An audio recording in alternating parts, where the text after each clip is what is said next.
what I consider to be one of the really remarkable documentaries of our time, Woodstock, which is a film by Mike Wadleigh, who's here with us tonight, and I'm delighted to have you here, Mike. Thanks a lot. And most of you have not had a chance to see the film yet. Barbie and I went in and saw it a few nights ago, and I want to say in front, before we talk about the film, that I think you've all heard about Woodstock. Woodstock was, as you know, the most spectacular love and music festival of our time, and the film that Mike and his people have managed to make from it is unbelievable, and I think really sets a new precedent for what documentary films ought to be all about, because both cinematically and from a sound point of view, it's a real experience. And it must have been something else trying to do it. Well, it was in a way, but the best thing about making films like this is that you're participating. I mean, it's not a sense of doing a job or making a constructed Hollywood film where you have scripts and makeup people and all that. I mean, you just go there, participate, and do it, and come away with, you know, a sense of vitality or a sense of reality of being there. And in every way, we were trying to make an experience film, a kind of substitute experience for those people who were there or who weren't there. It didn't matter. I don't think anybody knew beforehand, however, just how much of an experience it was going to be. No. And you, before the fact, must have had a notion it was going to be something special, or you wouldn't have been there, but... Right. Well, just like you saw in this film clip, I think what attracted most of us there was the idea of holding a rock festival on a big farm. I mean, it was like going to your uncle's farm on a weekend, you know, with a big transistor radio in the form of 36 rockers. The farm looked a little different after it was all over. What, was something between 400 and 500,000 people congregated in the area? Well, and they say that better than 500,000 more tried to make it there. They were blocking, I understand, they were blocking the highways 100 and more miles away to stop the people from getting there. Exactly. They closed, the New York State Thruway was 8 lanes wide, and they closed it all off and turned them all back in the other direction. People have, you know, very mixed emotions about the young today and about rock music and long hair and our more permissive society. And I think one of the most remarkable things about this particular event, beyond its just incredible size, it's also the fact that these kids got together under rather incredible circumstances because of the size of the crowd, there was completely inadequate living conditions, food, sanitation, and then they also ran into bad weather. And there was a very open and permissive attitude towards both drugs and sex during the period they were staying there, and yet there was no violence. Right.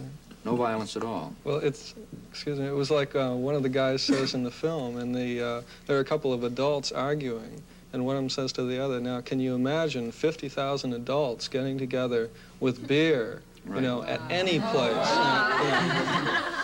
There was a beautiful interview with a local police officer who said he thought the kids were swell and everybody was behaving themselves and having a good time. And the interviewer said, well, isn't that kind of a funny idea or funny attitude for a cop? And he paused a moment and he said, I'm not a cop, I'm a police chief. That got an applause, I must say, at the theater where I was at.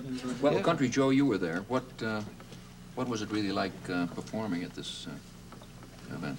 It's really hard to describe because you couldn't really relate to anything tangible. Obviously, you know, the kind of things, including the rain and the circumstances that they faced out there in the country, you know, not only didn't get in their way, it seemed to add to the fun. Oh, yeah. I mean, most people, this is what it means to make this kind of a film, because most guys would have run for cover and put their cameras away. But our people got out in the mud, and as you know, there are later shots where the cameraman actually slides with his camera, you know, point-of-view shots.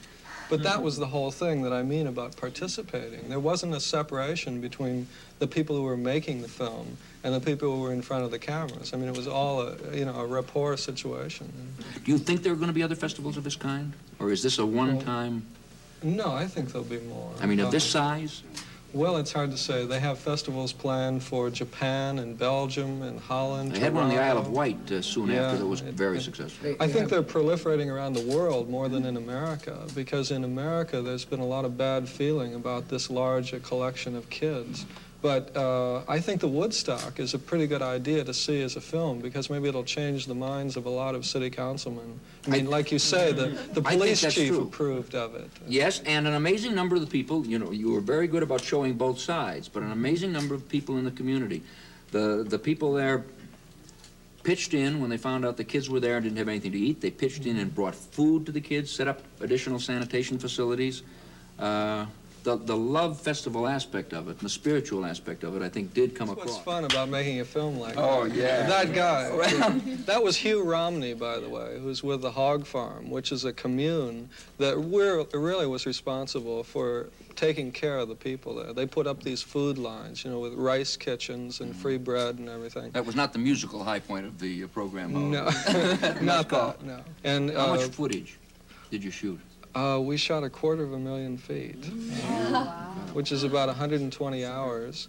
And then the film is 3 hours long, but with all the multiple images added up, it's really 8 hours long. So we used a lot of footage in the film, of course. Well, the one thing that I alluded to at the beginning that I want to really say again is that I think that this not only is the most remarkable documentary done on this particular subject that I have ever seen, but I think it also sets a new precedent in terms of what one can expect in the way of documentaries in the future in terms of excellence of photography and sound. I really want to thank you for, this is the first time that we've had a chance to meet, and I want to thank you for coming this evening and for bringing this film and allowing us to show it on the air, because I think that the kids enjoyed it here and the folks at home enjoyed it, and I want to personally recommend to everyone, young and old, this film, which I think is one of the most important motion pictures you're going to see in quite a while.